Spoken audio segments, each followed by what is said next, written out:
ദിവ്യകാരുണ്യത്തിന് ആരാധനയും സ്തുതിയും പുകഴ്ചയും ഉണ്ടായിരിക്കട്ടെ. തുല്യം ചെയ്യാൻ ആരുമില്ലേ അങ്ങേപ്പോലെ യേശുവേ, തുല്യം ചൊല്ലാൻ ആരുമില്ലേ അങ്ങേപ്പോലെ യേശുവേ. ജീവനേ സ്വന്തമേ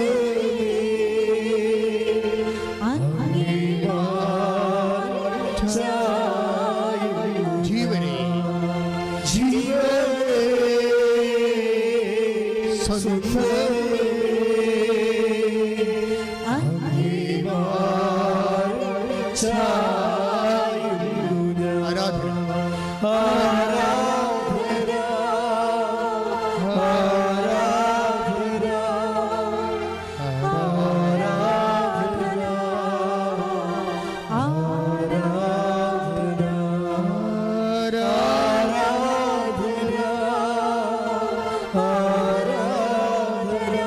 കരഞ്ഞുകൊണ്ട് ചിരിച്ചുകൊണ്ട് ദൈവസ്നേഹത്തോടെ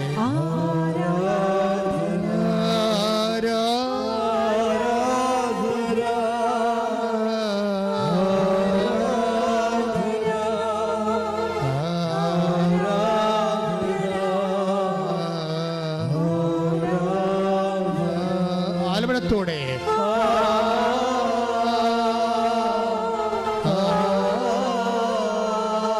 ശ്രുതികട്ടെ.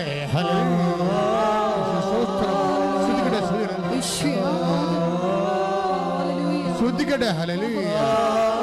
ആലമനത്തോടെ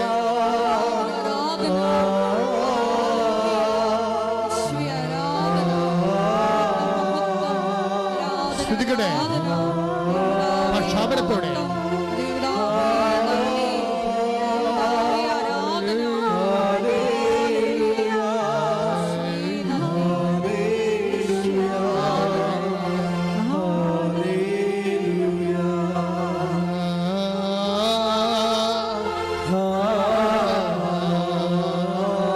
പക്ഷാപനം ശ്രദ്ധിക്കട്ടെ, ശ്രദ്ധിക്കട്ടെ, ശക്തമായി ശ്രദ്ധിക്കട്ടെ, ശ്രദ്ധിക്കട്ടെ.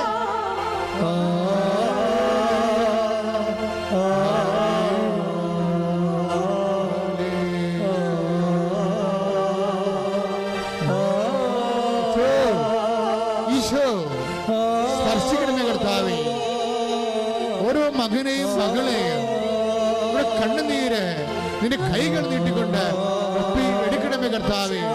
മാർഗരോഗികളും തീരാവേദികളും ജീവദുരിതങ്ങളിൽ അകപ്പെട്ടിരിക്കുന്നവരെ കണ്ണീരോടെ പ്രാർത്ഥിക്കുന്ന കർത്താവേ, അവരെ സ്പർശിക്കണമേ. അമ്മേ, അമ്മേ, അമ്മേ, പരിശുദ്ധ അമ്മേ, ദൈവമാതാവേ, ഇപ്പോഴ് ആരാധന നിമിഷങ്ങളിലെ അമ്മ മധ്യസ്ഥം വഹിക്കണമേ.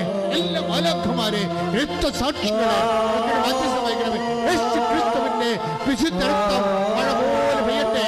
യേശു ക്രിസ്തുവിന്റെ വിശുദ്ധ രക്തം മഴ പോലെ പെയ്യട്ടെ.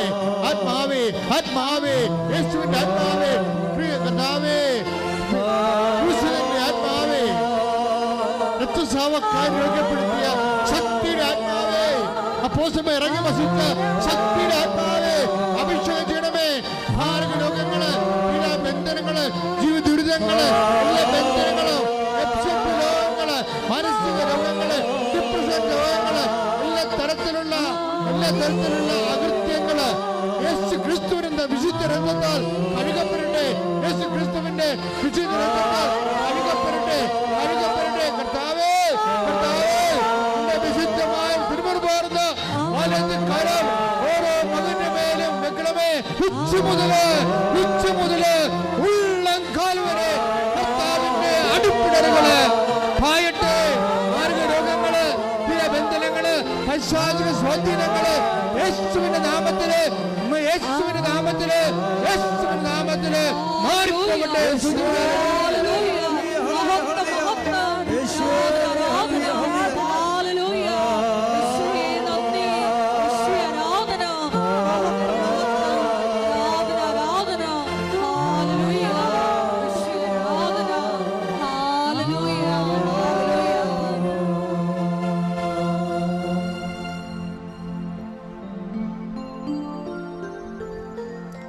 എല്ലാവരും ഭക്തിയോടെ ഇരിക്കുക.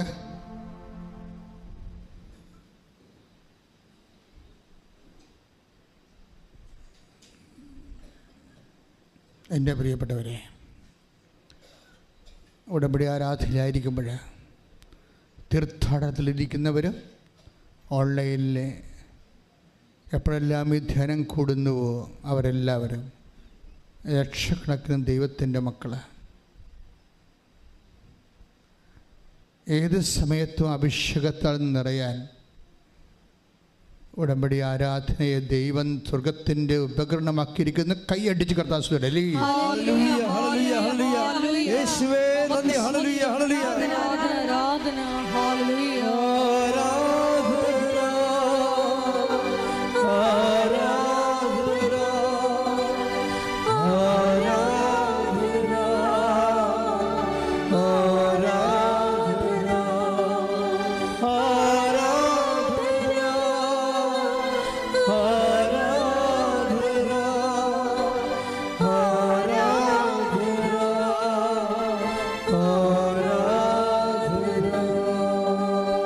ഉടമ്പടിയിൽ നമ്മൾക്ക് അതായത് ആശയപരമായി ദൈവദേശത്തിന് ഉടമ്പടിയിലാകുന്ന ഒത്തിരിയേറെ ദൈവിക പരികർമ്മങ്ങളുണ്ട്. ആശയപരമായി നമ്മളിപ്പോൾ ഇവിടെ വരുമ്പോൾ പ്രായോഗികമായി ഉടമ്പടിയിലാകുകയാണ്. ആശയപരമായി ഉടമ്പടിയിലാകുന്നതും ദൈവം അംഗീകരിക്കുന്ന ഒരു ദൈവികമായ അടയാള പദ്ധതിയാണ്. കാരണം ഈ ദിവസങ്ങളിൽ ഒരു സാക്ഷ്യം ഉണ്ടായി. തൃശ്ശൂരിൽ നിന്ന് സബിത എന്നൊരു മോള് സാക്ഷ്യം പറഞ്ഞു. അപ്പോൾ അവരുടെ പ്രശ്നമെന്ന് പറയണത് മാരകമായ വയറുവേദനയുടെ മകന്, അവന് 2ാം ക്ലാസ്സിൽ പഠിക്കുന്ന കൊച്ചാണ്. മാരകമായ വയറുവേദന എന്ന് വെച്ച് കഴിഞ്ഞാൽ വയറുവേദന വന്നാൽ നിൽക്കത്തില്ല, ഒരു ഭക്ഷണവും കഴിക്കാൻ പറ്റത്തില്ല. തന്നെയാണ് അമ്മ മക്കളെ കൊണ്ട് നടക്കുന്നത്. അപ്പോൾ അതുപോലെ ഈ കുഞ്ഞിന് സങ്കടവും ഭക്ഷണവും കഴിക്കാൻ പറ്റാത്ത അവസ്ഥയപ്പോൾ അമ്മയുടെ ജീവിതം തീർന്ന് ഇവനോ ഓർത്തിട്ടുള്ള വിഷമവും വേവലാതിയുമായിട്ട് ജീവിക്കുകയാണ്. അത് നിങ്ങൾക്കൊക്കെ പെട്ടെന്ന് മനസ്സിലാവും അത് കേട്ട് കഴിഞ്ഞാൽ. നിങ്ങളുടെ മക്കൾക്ക് രോഗം വരുമ്പോൾ. പക്ഷെ അത് മാറാത്ത രോഗങ്ങളൊക്കെ വരുമ്പോൾ നമുക്കിപ്പോൾ മാറും, ഏതെങ്കിലും മരുന്ന് കഴിച്ചാൽ മാറും എന്നൊക്കെ ഒരു ഉറപ്പുണ്ടെങ്കിൽ ഉറപ്പ് പോയി. അതോടുകൂടി ഇവരുടെ പിടിവിട്ടുപോയി. നമ്മളെപ്പോഴും നമ്മൾ ശ്രദ്ധിക്കേണ്ട കാര്യമാണ്, പിടിവിട്ടു പോകുന്ന ഒരവസരം ഒരു പിടിവിട്ട് ജീവിതത്തിലുണ്ടാവും. ഉടമ്പടിയിലായിരിക്കുമ്പോഴും ഉണ്ടാവും, ഉടമ്പടിക്ക് മുമ്പും ഉണ്ടാവും. പിടിവിട്ട് പോകുമ്പോൾ എനിക്ക് തോന്നുന്നു വിശ്വാസികളുടെ ഒരു പ്രശ്നമെന്ന് വെച്ച് കഴിഞ്ഞാൽ, വിശ്വാസികളുടെ ഒരു ഗുണമെന്ന് പറയണത്, നിങ്ങൾ പിടിവിട്ട് പോകുമ്പോൾ എല്ലാം തീർന്നെന്നല്ല വിചാരിക്കേണ്ടത്. ഞാനൊരു എപ്പോഴും നിങ്ങൾ പറയും 21 ലക്ഷം ആൾക്കാരെ കണ്ണുനീര് നേരെ കേട്ടിട്ടുള്ള ആളാണ്. അപ്പോൾ എനിക്ക് ലക്ഷക്കണക്കിന് മനുഷ്യർ 10-32 വർഷമായി ഞാൻ ഈ ശുശ്രൂഷ തുടങ്ങിയിട്ട്. അപ്പോൾ പിടിവിട്ട് പോകുമ്പോൾ നിങ്ങൾ ഓർക്കരുത് എൻ്റെ പിടിവിട്ട് പോകുമെന്ന് ഓർക്കരുത്. പിടിവിട്ട് പോകുമ്പോൾ കർത്താവ് എൻ്റെ കയ്യെ പിടിച്ചിരിക്കണം എന്ന് ഓർക്കണം. കൈയിട്ടിച്ച് ശ്രദ്ധിക്കണ്ടല്ലേ.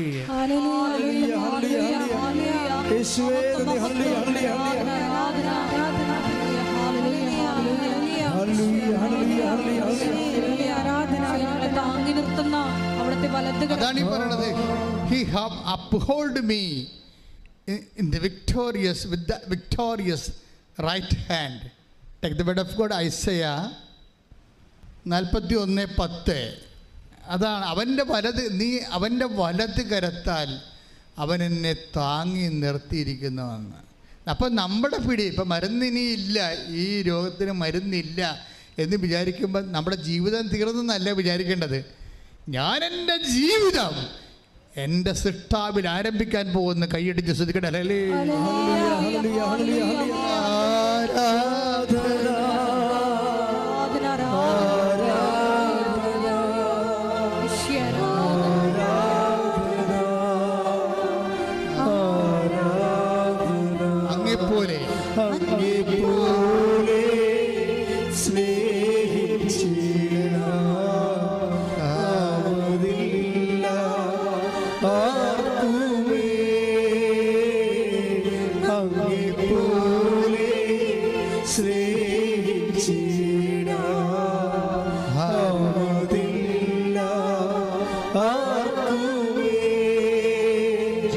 ജീവനേ സ്വന്തമേ അങ്ങേ മാറി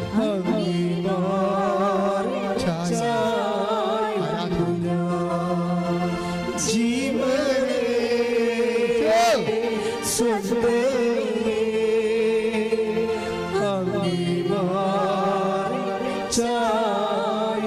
കൈവീശിക്കൊണ്ട് ആരാധന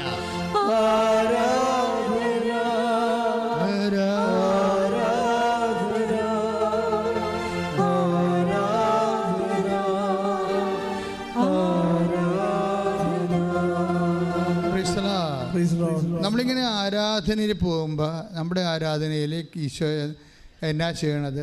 വചനം പഠിപ്പിക്കും, വചനം വ്യാഖ്യാനിച്ച് തരും, വചനം പ്രാർത്ഥിപ്പിച്ച് തരും, വചനം പാട്ടാക്കി മാറ്റി തരും. ഇതൊക്കെ എന്തിനാ? ഇത് കഴിഞ്ഞ് നിങ്ങൾ വീട്ടിൽ ചെല്ലുമ്പോഴും ഇതുപോലെ ആരാധന ഇരുന്ന് കൂടുന്ന ലക്ഷക്കണക്കിന് മനുഷ്യരുണ്ട്. ആരാധന ഇരുന്ന് കൂട്ടമായിട്ട് ആരാധന, അയൽവാസികളെല്ലാം ഉടമ്പടി എടുത്തിട്ടുള്ളവരെല്ലാം ഒരുമിച്ചൊരു ദിവസം ഫിക്സ് ചെയ്തിട്ട് വന്ന് മൊബൈൽ TV കണക്ട് ചെയ്ത് ആരാധന ഈ നമ്മുടെ സാരി തലപ്പൊക്കെ പള്ളിയിലിരിക്കുന്ന പോലെ ശിരസ് മൂടിക്കൊണ്ട് TV ആരാധന, ഉടമ്പടി ആരാധന കൂടുന്നവരുണ്ട്. ഉടമ്പടി ആരാധന എന്ത് സംഭവിക്കാമെന്ന് നമുക്ക് പറഞ്ഞു, എന്ത് സംഭവിക്കാമെന്ന് ഞാൻ പറയത്തുള്ളൂ.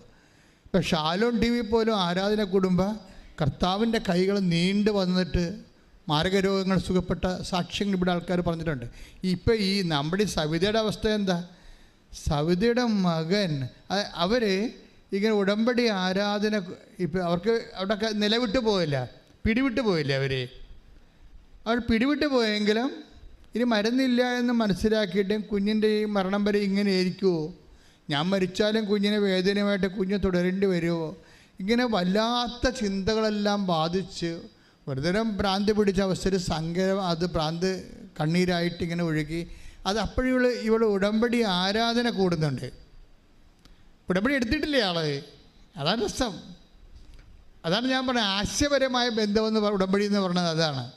നമ്മൾ ചിലപ്പോൾ ഉടമ്പടി എടുത്ത് കാണത്തില്ല, പക്ഷെ നമ്മൾ ഉടമ്പടിയുടെ ഉപ്പ് ചില ആൾക്കാർ ഉപയോഗിക്കും, ആരെങ്കിലും നാത്തുമാരെ ബന്ധുക്കളെ തരുന്ന ഉപയോഗിക്കും. അവരത് വിശ്വസിച്ചില്ലേ, അപ്പം അതിന് ആശയപരമായിട്ട് അവർ ഉടമ്പടിയോടെ കണക്റ്റഡായി. ഉടമ്പടിയിലുള്ള എല്ലാ വാഗ്ദാനങ്ങൾക്കും അവർക്ക് യോഗ്യതയായി. ആരും വിശ്വാസങ്ങളല്ല ബന്ധമെന്ന് പറയുന്നത്. ഈ പാലമെന്ന് പറയുന്നത്, ബ്രിഡ്ജെന്ന് പറയുന്നത് എന്താ? അക്കരെ ഇക്കരെ ഒരു നദി ഒഴുകുന്ന ദൈവം ഇക്കരെയും നമ്മൾ അക്കരെയും ആണെങ്കിൽ ഇതിൻ്റെ പാലമെന്ന് പറഞ്ഞാൽ എന്താണ്? ശരിക്കും പറഞ്ഞാൽ വിശ്വാസം തന്നെ പാലം. ചിലത് അടിപ്പാലമുണ്ട്, ചിലത് കോൺക്രീറ്റ് പാലമുണ്ട്, പല പാലങ്ങളേ ഉള്ളതേ ഉള്ളൂ. തടിപ്പാലമൊക്കെ കുറച്ച് കഴിയുമ്പോഴൊക്കെ ഉടഞ്ഞു പോകും, മഴയൊക്കെ കൊണ്ട് കഴിയുമ്പോൾ കണ്ടിച്ചൊക്കെ പോകും. നല്ല കോൺക്രീറ്റ് പാലമുള്ള ആൾക്കാരുണ്ട്. വിശ്വാസം ഒരിക്കൽ വിശ്വാസം സ്ഥാപിച്ചാൽ പിന്നെ അത് പോകത്തില്ല. അത് തന്നെ അതുപോലെ തന്നെ നിൽക്കും. പിന്നെ അതിനെ മെയിൻ്റെനൻസ് ചെയ്ത് എടുക്കുകയുള്ളൂ.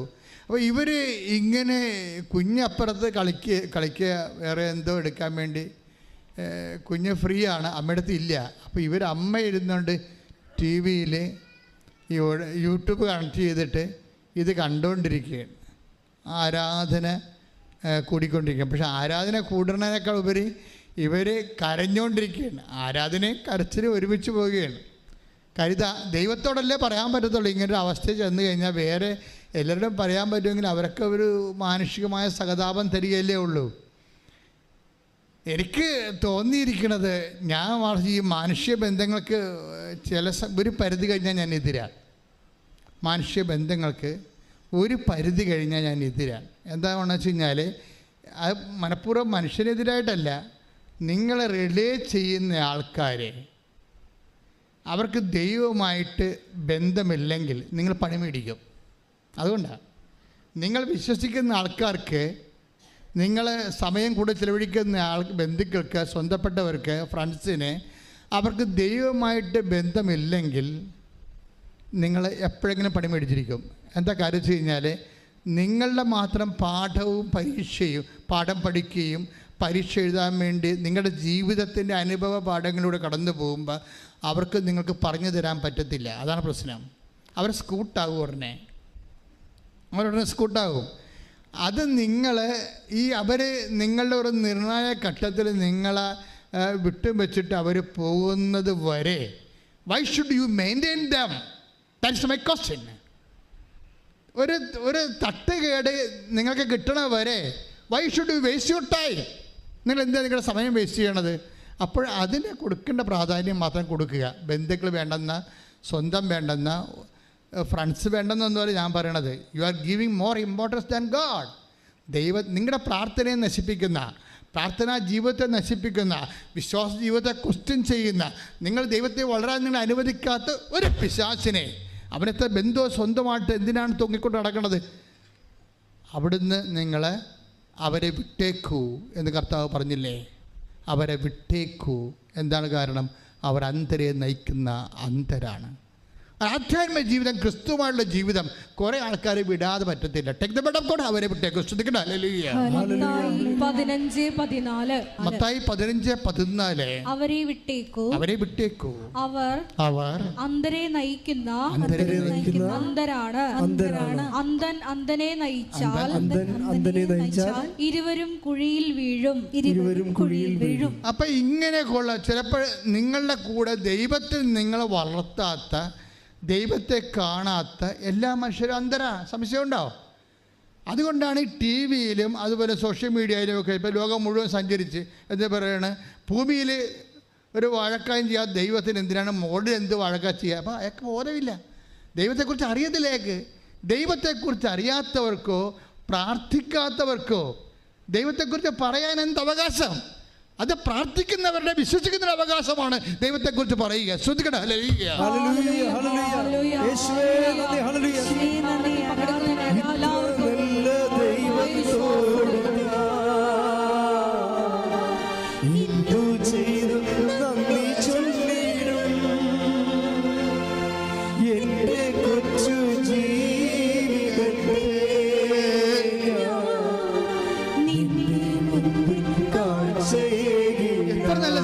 സന്തോഷത്തിന് പാടുക.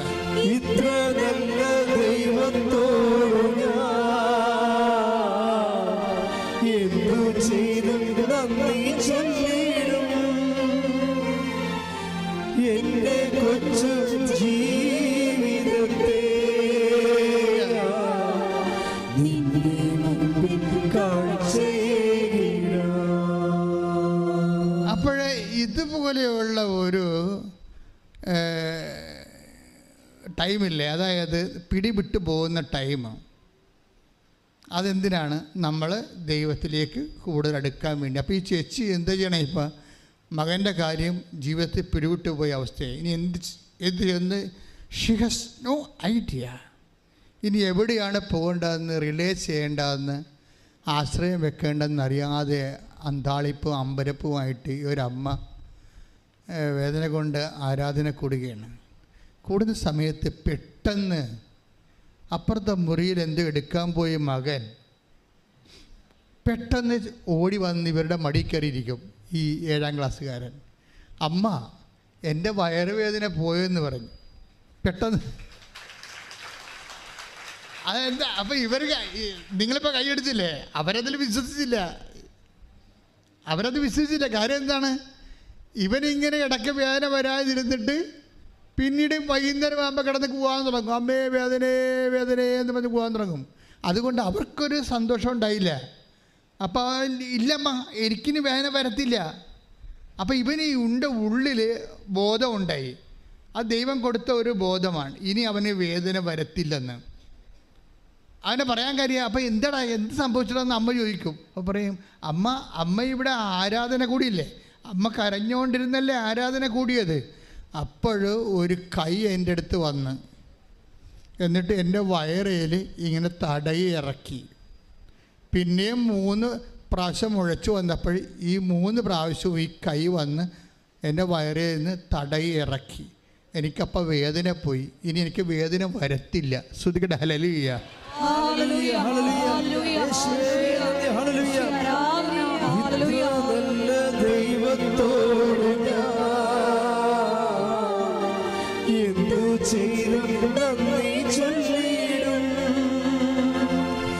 എന്റെ കൊച്ചു ജീവിതത്തെ നിന്നെ മുൻപിൽ കാഴ്ചയേകിടാം. അപ്പൊ അവർ ഉടമ്പടി എടുത്തിട്ടില്ല. അവരുടമ്പെടുത്തില്ല. അപ്പം അമ്മ എന്നിട്ട് ഈ മകൻ അമ്മയോട് പറയും, അമ്മ ഇനി എനിക്ക് ഭക്ഷണം എന്താ, എല്ലാ ഭക്ഷണം എന്താ, ഞാൻ കഴിക്കാമെന്ന് പറയും. ഇവന് ആന്തരികമായ ബോധ്യം കിട്ടി. അപ്പോഴമ്മ ഇവൻ്റെ സന്തോഷം കണ്ടിട്ട് അമ്മയ്ക്ക് തോന്നി എന്തോ സംഭവിച്ചിട്ടുണ്ട്, കർത്താവിൻ്റെ മകനെ തൊട്ടിട്ടുണ്ട്, അമ്മ എൻ്റെ മകനെ തൊട്ടിട്ടുണ്ടെന്ന് തോന്നി. ഉടനെ ഇവൻ അന്ന് മുതൽ ഭക്ഷണമെല്ലാം കൊടുക്കാൻ തുടങ്ങി. ഇന്ന് വരെ അവനൊരു വേദനയുമില്ല, എല്ലാ ഭക്ഷണവും കഴിക്കുന്നുണ്ട് അവൻ. അതെന്താ സംഭവം? അത് ആശയപരമായ ഉടമ്പടിയാണ്. ഉടമ്പടിയുടെ ഭാഗമായി ഉടമ്പടി ആരാധന കണ്ടുകൊണ്ടിരിക്കുമ്പോൾ അതിൽ ഇവർ വിശ്വാസം നിക്ഷേപിക്കും. ഇവരിവിടെ വന്നിട്ടില്ല, അവർ ഉടമ്പടി ആരാധനയിൽ ആൾക്കാർ പറഞ്ഞു കേട്ടിട്ടുണ്ട് കർത്താവ് പ്രവർത്തിക്കുമെന്ന്. അപ്പോൾ അതിൽ വിശ്വസിക്കുകയാണ്. അമ്മ അതിൻ്റെ അകത്ത് അക്കൗണ്ട് ഓപ്പൺ ചെയ്ത് കഴിഞ്ഞപ്പോൾ എന്നാ പറ്റി, ദൈവം അത് മൊത്തമായിട്ട് അക്സെപ്റ്റ് ചെയ്തു. എന്നിട്ട് നേരിട്ട് വന്ന് നമ്മൾ ഇപ്പോൾ ഈ ഉടമ്പടിയിലൊക്കെ ഉണ്ടാകുന്ന സാക്ഷ്യങ്ങളെ സത്യം പറയാം, സഭ ഇത് ശരിക്കും തീഷ്ണമായിട്ട് പഠിക്കേണ്ട ഒരു സബ്ജക്റ്റാണ്. നമ്മൾ സഭ പഠിക്കാൻ വേണ്ടിയാണ് ഇത് എപ്പോഴും പ്രത്യക്ഷീകരണ പ്രാർത്ഥന ചെല്ലണത്. എന്തിനാ സഭ ഇത് പഠിക്കണം? കാര്യം നമ്മൾക്ക് സാധാരണ ഈ സഭയുടെ ഈ 2000 കൊല്ലത്തിനുള്ളിൽ സംഭവിക്കാത്ത സാക്ഷ്യങ്ങളാണ് നടക്കുന്നത്. കാര്യം ടി വിയിൽ ആരാധന കണ്ടിരിക്കുക, അപ്പോൾ ദൈവത്തിൻ്റെ കൈകൾ നേരിട്ട് വരിക, എന്നിട്ട് ആ വേദനയുള്ള സ്ഥലത്ത് തൊടുക, അതിനെ പൂർണ്ണമായി സുഖപ്പെടുത്തുക. അതായത് ക്രിസ്തുവിൻ്റെ കാലത്ത് സംഭവിക്കുന്നതിനേക്കാൾ കൂടുതലായിട്ട് ഈ ഇലക്ട്രോണിക്സ് കാലത്തും സോഷ്യൽ മീഡിയയുടെ കാലത്തും അതിനെ മീൻസായിട്ട് എടുത്തുകൊണ്ട് ദൈവം തൻ്റെ ജനങ്ങളെ സന്ദർശിക്കുന്ന അതിമനോഹരമായ ഒരു സുവിശേഷ ലോകം, സുവിശേഷ ടൈം, ഒരു പ്രത്യേക ടൈം ഇവിടെ ഓപ്പൺ ചെയ്ത് കിട്ടുകയാണ്. ശ്രുതിക്കട്ടെ ഹല്ലേലൂയ.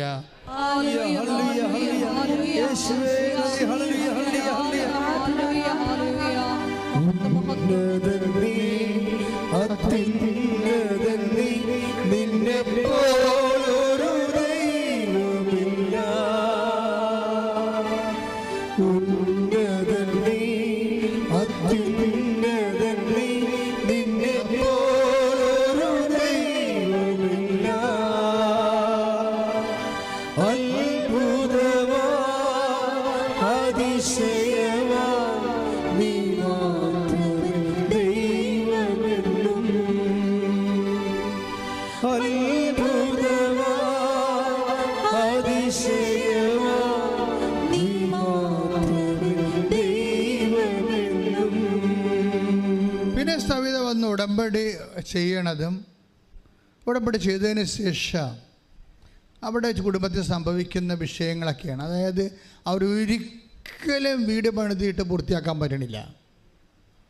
ഒരു മുറി മുകളിൽ എടുക്കാൻ വേണ്ടി ഒരു 5 ലക്ഷം രൂപയോ 3 ലക്ഷം രൂപയോ കൂട്ടി വെക്കുമ്പോൾ ഉടനെ അതിന് വലിയ ആവശ്യം വരും. ഒന്ന് വീട്ടിലെ ആവശ്യം വരും, അല്ലെങ്കിൽ ബന്ധുക്കൾ ആവശ്യം. പണം ചെറിയ പറയില്ലേ, പണം വീട്ടിൽ ഇരിക്കണില്ലെന്ന്. എല്ലാവരുടെയും പ്രശ്നമാണത്, പണം വീട്ടിലിരിക്കുന്നത്. നമ്മൾ എന്തെങ്കിലും ഒരു പ്രധാനപ്പെട്ട കാര്യത്തിന് വേണ്ടി പണം സ്വരുക്കൂട്ടി വെക്കുമ്പോൾ പെട്ടെന്ന് നമ്മൾ വിചാരിക്കാത്ത ഒരു അനാമത്ത് ചിലവ് വരും. അങ്ങനെ മണി ഫ്ലോ തിരിച്ചൊഴുകുന്ന ഒരു കാലമുണ്ട്. അപ്പോൾ അവർ മടുത്ത് 3-4 പ്രാവശ്യം വീട് വെക്കാൻ ശ്രമിച്ച് സ്വരുക്കൂട്ടി വെച്ച കാശും കൊണ്ട് ഓരോ കാര്യങ്ങൾക്ക് വേണ്ടി എടുത്തും കൊടുത്തും സംഭവം അവരെ അലാക്കൽ കിടക്കുകയാണ്. അപ്പം അമ്മയോട് പറഞ്ഞു, അമ്മ വീട് പണിയണം എന്ന് പറയാം. അത്രേ ഉള്ളൂ ഉടമ്പടിയിൽ. പിന്നെ ഒരു മുറിക്കാണ് ഈ ഉടമ്പടി വെച്ചിരിക്കുന്നത് അവർ. പക്ഷെ അവരാ സാക്ഷി നിങ്ങൾ കേൾക്കണം. ഇന്ന് പോയി അവർ പണിതിരിക്കുന്നത് മുകളിൽ 3 മുറിയാണ്. Within no time. ശ്രുതികട്ടെ ഹല്ലേലൂയ.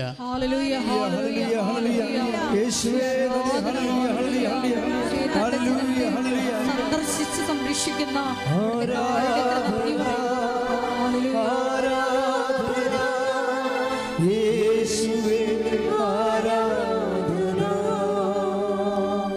ദൈവത്തെ വിശ്വസിക്കാത്തവരൊക്കെ അവർക്ക് ഇതൊക്കെ ഇങ്ങനെ ആൾക്കാരെ പറഞ്ഞ് പിരികേറ്റി ഉടമ്പടി എടുക്കാൻ വേണ്ടിയുള്ള എൻ്റെ ബിസിനസ് തന്ത്രമാണെന്ന്. അങ്ങനെയുള്ള ഇഡിയറ്റ്സ് ഉണ്ട്.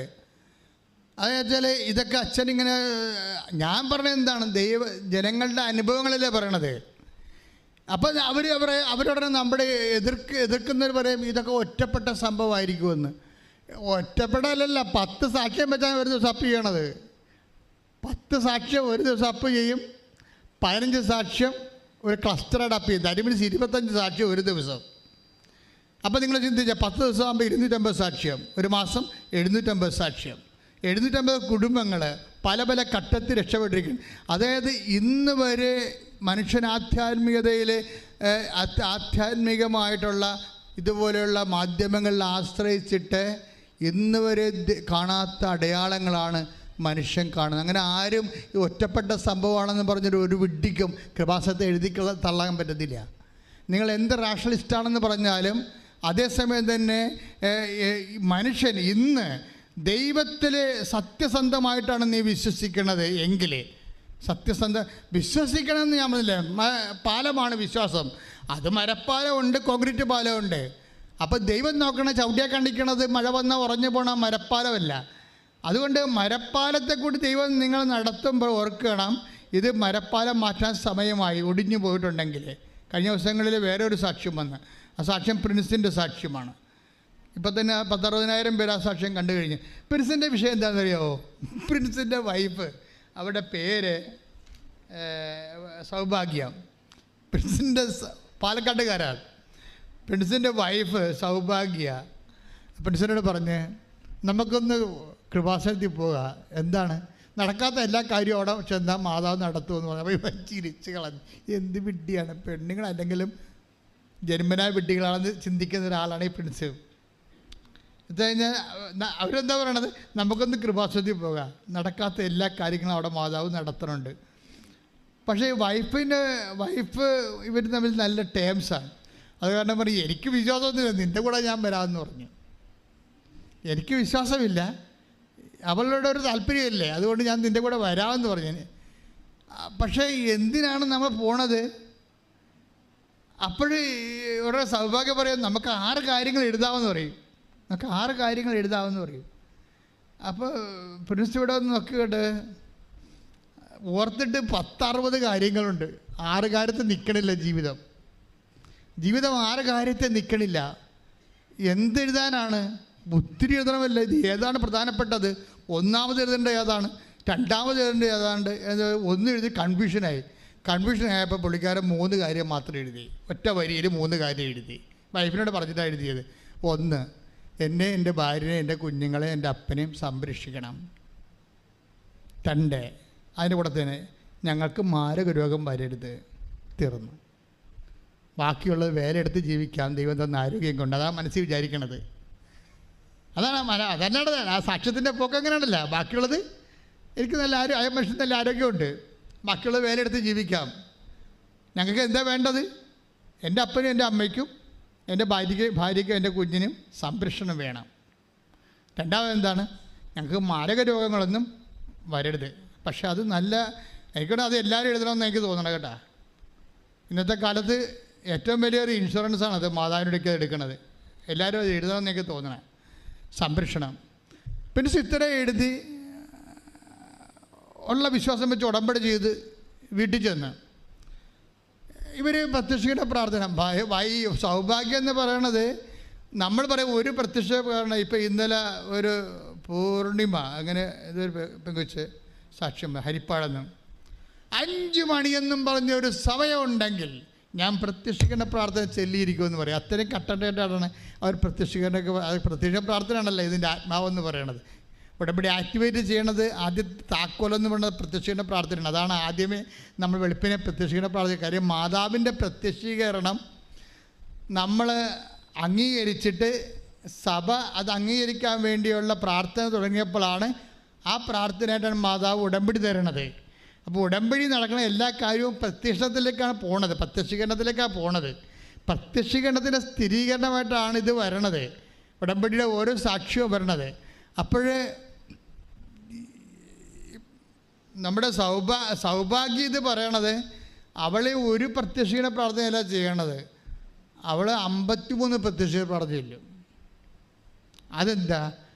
ഞങ്ങൾ ഇവിടുന്ന് പറയണ ഒന്നാണ്, ഇവർ വീട്ടിൽ ചെല്ലുമ്പോൾ 53 ആക്കും എന്ന് പറഞ്ഞ് നിങ്ങളെ വീട്ടിൽ ഇപ്പോൾ 53 ആക്കരുത് കേട്ടോ. അവസാനം പ്രാർത്ഥന നിങ്ങൾക്കൊരു ഭാരമായിട്ട് വരും. മറ്റുള്ളവരെയൊക്കെ അനുകരിച്ച് പ്രാർത്ഥനയുടെ എണ്ണം കൂട്ടിയാൽ അത് ഭാരമായി. സൗഭാഗ്യക്ക് അത് അഭിഷേകമാണ്, മറ്റുള്ളവർക്ക് അതൊരു ഭാരമായിട്ട് വരും. കാരണം ദൈവത്തിൽ നിന്നൊരു അഭിഷേകം കിട്ടിയാൽ യു ക്യാൻ ഡു ഇറ്റ്. അപ്പോൾ നമുക്ക് ഭാരപ്പെടത്തില്ല. ഭാരപ്പെടത്തില്ല. ദൈവം അത് അക്സെപ്റ്റ് ചെയ്തിട്ട് നീ എഴുതിക്കോ, നീ 53 ചൊല്ലിക്കോ എന്ന് പറഞ്ഞ് ദൈവം അവനൊരു അഭിഷേകം കൊടുത്താൽ അത് ലൈറ്റ് വെയ്റ്റായിട്ട് പോകും. ലഘൂകരിച്ച് പോയാൽ നമുക്കൊരു ഭാരപ്പെടാതെ നമുക്കത് ചെല്ലാൻ പറ്റും. ഭാരപ്പെട്ടിട്ട് ഒരു ആധ്യാത്മിക കാര്യവും ചെയ്യരുത്. കാര്യം നിങ്ങൾ ചെയ്യേണ്ടത് ഭാരമില്ലാതെ ചെയ്യാൻ വേണ്ടി പ്രാർത്ഥിക്കണം. നിങ്ങൾ ചെയ്യണ ഉടമ്പടിയുടെ ഓരോ കാര്യത്തിനും ഭാരം വെച്ചിട്ടാണ് തന്നിരിക്കുന്നത്. ഭാരമുണ്ട്. ഇപ്പം പത്രം കൊടുക്കാൻ ഭാരമില്ലേ? വെയിലത്ത് നടക്കണം. ചിലപ്പോൾ ആൾക്കാർ തോന്നിയ ദിവസം പറയും, ചില ആൾക്കാർ ആക്ഷേപിക്കും. ഭാരമുണ്ട്. ഇത് ഭാരം വെച്ചാൽ തന്നിരിക്കണതെല്ലാം എന്ന് വെച്ച് കഴിഞ്ഞാൽ വിശ്വാസം ഉള്ളവൻ മാത്രമേ അത് ചെയ്യാവൂ. വായി നോക്കികളൊന്നും ഉടമ്പടി എടുക്കരുതെന്ന് തന്നെ ഉദ്ദേശമാണ്. കാരണം ഉടമ്പടി എന്ന് പറയുന്നത് ഇറ്റ്സ് എ ബൈലാറ്ററൽ എഗ്രിമെൻറ്റ്. ദൈവവും നമ്മൾ തമ്മിലുള്ള വ്യക്തിപരമായ ബന്ധമാണ്. അപ്പോൾ ദൈവത്തോട് വ്യക്തിപരമായ ബന്ധം ഉണ്ടാകണമെങ്കിൽ കപ്പാസിറ്റി ഉള്ള ആളായിരിക്കണം ആ ഉടമ്പടിയിൽ നിൽക്കേണ്ടത്. അതുകൊണ്ട് ഭാരപ്പെട്ട കാര്യങ്ങളാണ് ഇതിലുള്ളതെല്ലാം, ഭാരമില്ലാത്ത കാര്യങ്ങളില്ല. ദൈവസ്നേഹം കൂടിയാൽ മാത്രമേ ഭാരം കുറയത്തുള്ളൂ. അതാണ് സംഭവം. ഈ ഭാരമുണ്ട്, നിങ്ങൾക്ക് ഭാരമാണ് എന്ന് പറയുമ്പോൾ അതിൻ്റെ അർത്ഥം ഭാരമായിട്ടല്ല, നിങ്ങൾ ദൈവസ്നേഹം കുറവാണെന്നാണ്. അപ്പോൾ ദൈവസ്നേഹം കുറഞ്ഞാൽ നമ്മൾ എന്ത് ചെയ്യും? നമുക്ക് ദൈവസ്നേഹം കുറഞ്ഞു പോയി നമ്മൾ ഉടമ്പടി ആക്ടിവേറ്റ് ചെയ്യാൻ നമുക്ക് ഭാരമായി എന്ന് കണ്ടാൽ വാട്ട് യു വിൽ ഡു? അത് സിമ്പിളാണ്. അതായത് ദൈവസ്നേഹം നിങ്ങൾക്ക് കുറഞ്ഞു പോയി, നിങ്ങൾക്ക് ഉടമ്പടി വിഷയങ്ങൾ ഭാരമാണെന്ന് വിചാരിച്ചു. അങ്ങനെയാണെങ്കിൽ കരകയറാൻ എന്താ മാർഗം? നിങ്ങൾക്ക് ദൈവസ്നേഹം കൂട്ടാൻ പറ്റും. ദൈവസ്നേഹം എങ്ങനെ കൂട്ടും? നമ്മൾ ദൈവസ്നേഹം കൂട്ടണമെങ്കിൽ ദൈവം പറഞ്ഞ കാര്യങ്ങളൊക്കെ നോക്കി വെക്കണം. എന്നിട്ട് ജീവിതത്തിൽ അത് മാത്രം ചെയ്തുകൊണ്ടിരിക്കണം. നിങ്ങളൊന്ന് ചിന്തിച്ച് നോക്കിക്കേ. ഇപ്പോൾ 1 യോഹന്നാൻ 2:5 എടുത്തേ. ശ്രുതിക്കട്ടെ. ഹല്ലേലൂയ ഹല്ലേലൂയ ഹല്ലേലൂയ ഹല്ലേലൂയ ഹല്ലേലൂയ ഹല്ലേലൂയ യേശുവേ നന്ദി. ഹല്ലേലൂയ. യോഹന്നാൻ 2:5. 1 യോഹന്നാൻ 2:5. എന്നാൽ അവന്റെ വചനം പാലിക്കുന്നവനിൽ സത്യമായും ദൈവസ്നേഹം പൂർണ്ണത പ്രാപിച്ചിരിക്കുന്നു. അതാണ് സംഭവം. അപ്പം ദൈവസ്നേഹത്തിന് ഹാഫുണ്ട്, ഒരു ക്വാർട്ടറുണ്ട്, ഒരു ഹാഫുണ്ട്, ഒരു മുക്കാലുണ്ട്, ഒരു ഫുള്ളുണ്ട്. അപ്പോൾ ഈ ദൈവസ്നേഹത്തിൻ്റെ ഫുള്ളിലേക്ക് എങ്ങനെയാണ് വരണത്? എന്തെന്നാൽ പറഞ്ഞേ, സ്വരത്തിൽ പറയാം. എന്തെന്നാൽ അവന്റെ വചനം പാലിക്കുന്നവനിൽ ദൈവസ്നേഹം പൂർണ്ണമായിരിക്കുന്നു. അപ്പം അവന്റെ വചനം പാലിക്കുന്നതിലാണ്, അല്ലാതെ വായിക്കുന്നതിലൊന്നുമല്ല, എഴുതുന്നതിലൊന്നുമല്ല. നമ്മൾ ചില ആൾക്കാരൊക്കെ വചനമൊക്കെ 90 പ്രാവശ്യം 900 പ്രാവശ്യമൊക്കെ എഴുതണമെന്ന് എഴുതിക്കോ, അതല്ല പ്രശ്നം.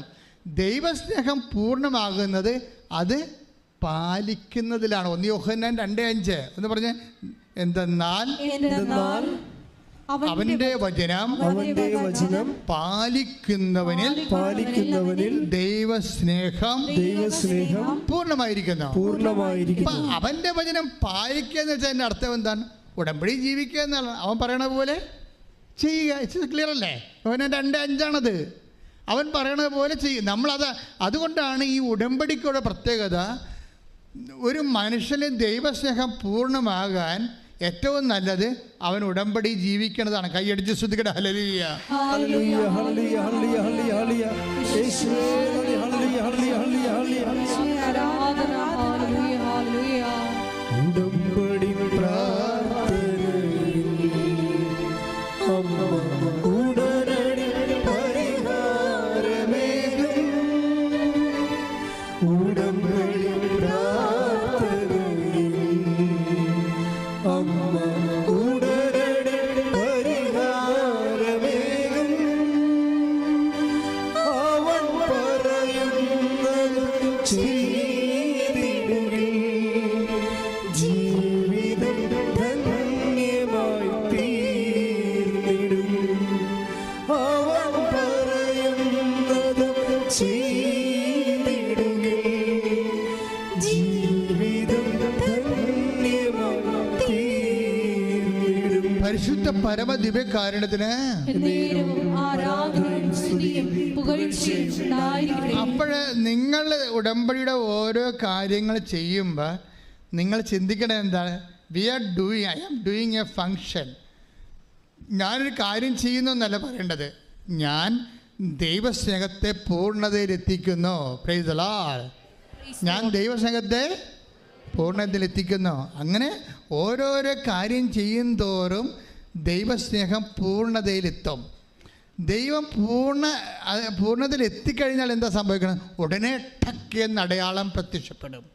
ഉടമ്പടിയിൽ ഇത്രയും ആൾക്കാർ സാക്ഷ്യം അടയാളം പറയുന്നതിൻ്റെ കാരണം അതാണ്. ഇപ്പം തന്നെ നമ്മുടെ ഈ പ്രിൻസിനെ എടുക്കാം. പ്രിൻസ് ഉടമ്പടി എടുത്ത് പോയി പെട്ടെന്ന് 40 കൊല്ലമായിട്ട് ഒരു മലമണ്ടേ താമസിക്കുന്ന ആളാണ്, പാലക്കാട്. 40 കൊല്ലമായി.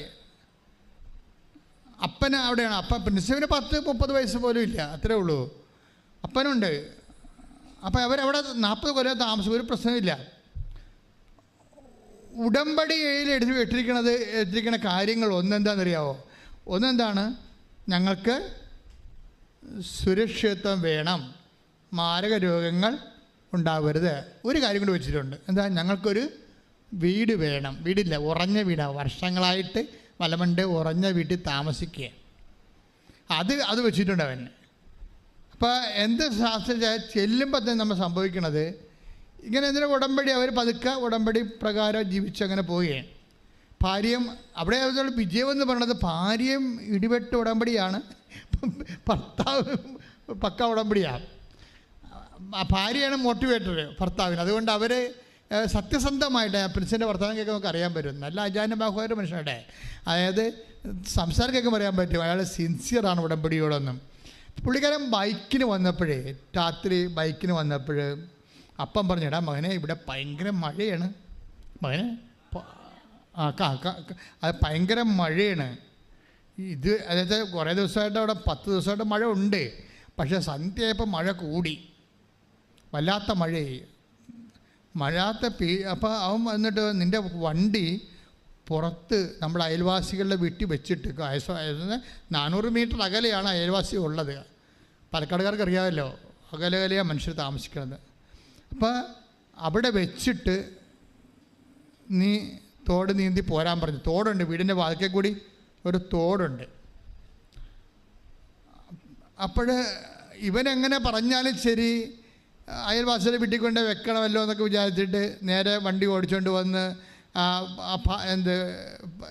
ആഴം കുറഞ്ഞ മണ്ണ്, ചെളിയല്ല, അതിൽ കൂടി ഓടിച്ച് വീട്ടിൽ കൊണ്ട് വെക്കുകയാണ് ചെയ്യണ വണ്ടി. പക്ഷെ അവന് തോന്നി, അപ്പം പറഞ്ഞാൽ കേട്ടേക്കാമെന്ന് തോന്നി. അപ്പം അതിനെ പറഞ്ഞ് ഞാൻ എളിമപ്പെട്ടെന്നാണ് പറഞ്ഞത്. അതാണ് വിഷയം. ആ വാക്ക് കറക്റ്റാണ്. നമ്മൾ അപ്പം പറഞ്ഞാലും ചില ആൾക്കാർ തണ്ടുരോഗം കാണിക്കുമല്ല, ചെറുപ്പക്കാർ പ്രത്യേകിച്ച്. അങ്ങനെയൊന്നുമല്ല, ഇങ്ങനെയാണെന്നൊക്കെ പറഞ്ഞുകൊണ്ട് അവരവരുടെ രീതിയിൽ ചെയ്യത്തുള്ളൂ. മുതിർന്നവർ പറഞ്ഞാൽ കേൾക്കത്തില്ലല്ല. പക്ഷേ ഇപ്പോഴും അവൻ ഈ ഉടമ്പടിയിലായ കാരണം അവനും പരിശുദ്ധാത്മാവിൻ്റെ വെളിപാടുണ്ടായി.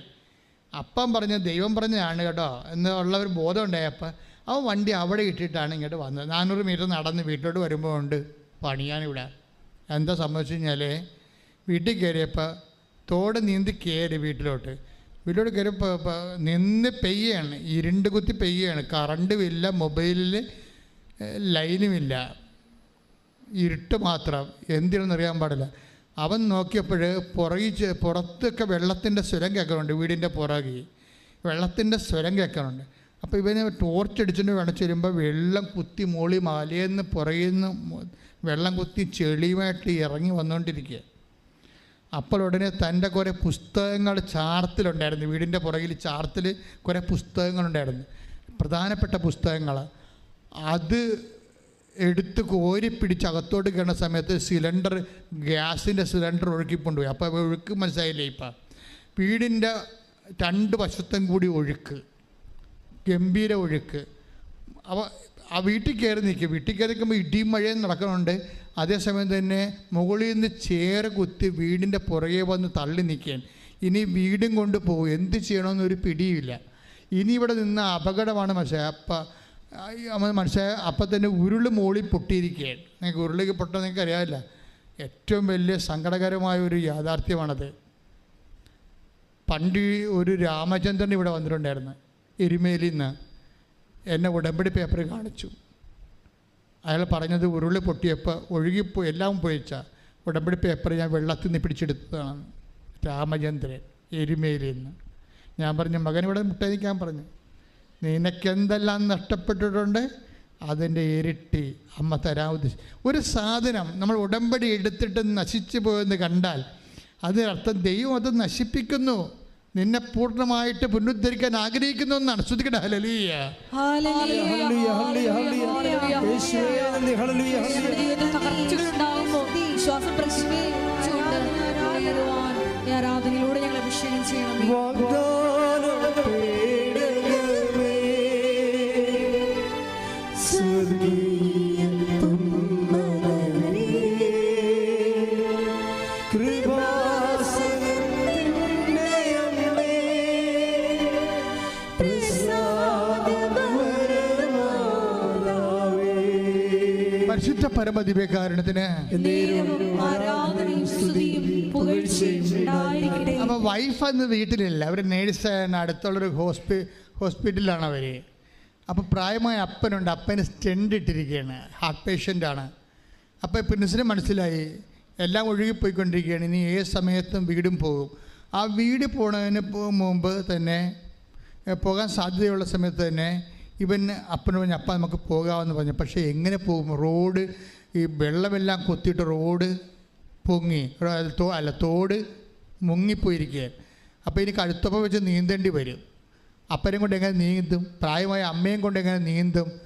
പിന്നെ ഉടനെ എന്ത് ചെയ്യുമെന്ന് വെച്ചാൽ അമ്മയുടെ മുമ്പിൽ ചെല്ലുമ്പോൾ അമ്മയോട് പറഞ്ഞു, അമ്മേ ഈശോ, അതായത് ദേവമാതാവ് അമ്മയോട് പറഞ്ഞു, അമ്മേ ഞാനും എൻ്റെ ഭാര്യയും ഉടമ്പടി എടുത്തതാണ്, ഞങ്ങൾ നശിക്കരുത്, നശിക്കാൻ പാടില്ല. കാര്യം എന്താണ്? ഞങ്ങൾ നീയുമായിട്ട് ഉടമ്പടിയിലാണ് എന്ന് പറയുകയും പെട്ടെന്ന് നോക്കുമ്പോൾ ഒരു ഇടിമിന്നലിൽ ഒരു കോവേണി കാണും.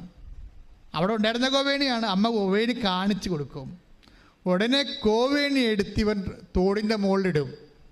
ആരോപണത്തിൻ്റെ കോവേണി എടുത്ത് തോടിൻ്റെ മുകളിലിടും. തോടിൻ്റെ മുകളിലിട്ട് വെച്ച് ഉടമ്പടി കാശുരും എടുത്തിട്ട് അരയിൽ 5-8 പ്രാവശ്യം തിരിച്ചിട്ട് മുണ്ടയിൽ അത് തിരികെ വെക്കും. എന്നിട്ട് ഈ അമ്മനെയും കൊണ്ട് ഭാര്യയും അമ്മയും അപ്പനെയും കൊണ്ട് ഇവൻ ഈ പാലത്തേക്ക് കൂടി കയറി ഇപ്പുറത്ത് കൊണ്ട് വെക്കും. കൊച്ചിനെ അവൻ തോളയിലെടുക്കും. എന്നിട്ട് അവരവിടെ നിന്ന് കുടിയൊഴിഞ്ഞ് പോരും. കുടിയൊഴിഞ്ഞ് പോരുമ്പോൾ പള്ളിയിലെ ക്യാമ്പിൽ വന്ന് താമസിക്കും. പക്ഷേ 28 ഉരുളാണ് അന്ന് പൊട്ടിയത് രാത്രി. 1-2 അല്ല, 28 ഉരുൾ. എല്ലാവരും തന്നെ ക്യാമ്പിലായിപ്പോയി. എന്നാൽ അവർ ആ പ്രത്യക്ഷീകരണ പ്രാർത്ഥന അതുപോലെ തന്നെ മുടങ്ങാതെ പോവുകയാണ്. ഇവൻ തിരിച്ച് ക്യാമ്പിൻ്റെ അവസ്ഥ അറിയാമല്ലോ. ക്യാമ്പ് ആദ്യത്തെ ഒരാഴ്ച തഹസിൽദാരും വില്ലേജ് ഓഫീസറും പാർട്ടിക്കാരും എല്ലാം വരുമെങ്കിലും അവസാനത്തെ ആഴ്ച കിടക്കുന്നവൻ്റെ അവനെ ശവം പോലെ കാണത്തുള്ളൂ. ആരും അറിയത്തില്ല, തിരക്കത്തില്ല. ഞാനും ക്യാമ്പ് നടത്തിയിട്ടുള്ളതാണ്, ഗവൺമെൻറ്റിൻ്റെ ആൾക്കാർ വന്നിട്ടുള്ളതാണ്. സുനാമി ക്യാമ്പ് ഈ ജില്ലയിൽ ആദ്യം നടത്തിയ ഞാനാണ്. ആദ്യത്തെ ആൾക്കാർ കുറേ ആൾക്കാരൊക്കെ വഴിയെ തിരക്കി അന്വേഷിക്കുകയും ചെയ്യും. അവരൊക്കെ ഫോട്ടോ ഒക്കെ എടുത്ത് ഒന്നും തരത്തില്ലെന്നല്ല, എല്ലാം തരും. അത് ആദ്യത്തെ ഒരു ഇതാണ്. അത് കഴിയുമ്പോൾ പിന്നീട് മനഃപൂർവ്വം നമ്മൾ അവിടുന്ന് പോയി കളയാൻ വേണ്ടി അവർ പിന്നെ തിരിഞ്ഞു നോക്കത്തില്ല. അവർ വരാത്തപ്പോൾ ഓർക്കുക, അവർ ക്യാമ്പ് പിരിച്ചു വിട്ടിരിക്കണം, ഇനി നമുക്ക് വേണമെങ്കിൽ വീട്ടിൽ പോയി മര്യാദക്ക് തേച്ച് കഴുകി ജീവിക്കാവുന്നതാണ് എൻ്റെ അർത്ഥം. അത്രേ ഉള്ളൂ. ഇപ്പോൾ പ്രിൻസ് വീട്ടിൽ ചെന്നപ്പോൾ വീട് പൊടിഞ്ഞിട്ടൊന്നുമില്ല, പക്ഷേ താമസിക്കാൻ പറ്റാത്ത ഒരവസ്ഥയാണ്. അപ്പോൾ ഉടനെ പ്രിൻസും ഭാര്യയും കൂടി ബാങ്കിൽ പോയിട്ട് വേറെ ഒരു വീട് നോക്കിയിട്ട് 5 പൈസ കയ്യിലില്ലേ, 5 പൈസ കയ്യിലില്ലാതെ, അതായത് അമ്മയുടെ അടുത്ത് എഴുതിയിട്ടുണ്ടല്ലോ വീട് വേണമെന്ന്, അത് ആ ഉറപ്പിലാണ്. ഉടമ്പടിയിൽ എഴുതിയിട്ടുള്ള ഉറപ്പേ ഉള്ളേ, അല്ല 5 പൈസ കയ്യിലില്ല. ഈ ഉടമ്പടിയിൽ വീട് വേണമെന്ന് നിങ്ങൾക്ക് തോന്നണ്ട. ചില ആൾക്കാർ യാന്ത്രികമായിട്ടാണ് ഉടമ്പടി ചെയ്യണത്, ചില ആൾക്കാർ ഒന്നൊന്നര ചെയ്ത്താണ് ചെയ്യണത്. അതാണ് സംഭവം. അവർക്കാണ് അങ്ങനെ. ദൈവത്തെ അറിയാമല്ലോ, ഇത് ചുമ്മാ ആരെങ്കിലും പറഞ്ഞത് കേട്ട് വന്ന് എഴുതുകയാണ്. ഉടമ്പടിയിൽ അവർ അനുഷ്ഠിക്കുകയുമില്ല, വിശ്വസിക്കുകയുമില്ല, പ്രാർത്ഥിക്കുകയുമില്ല.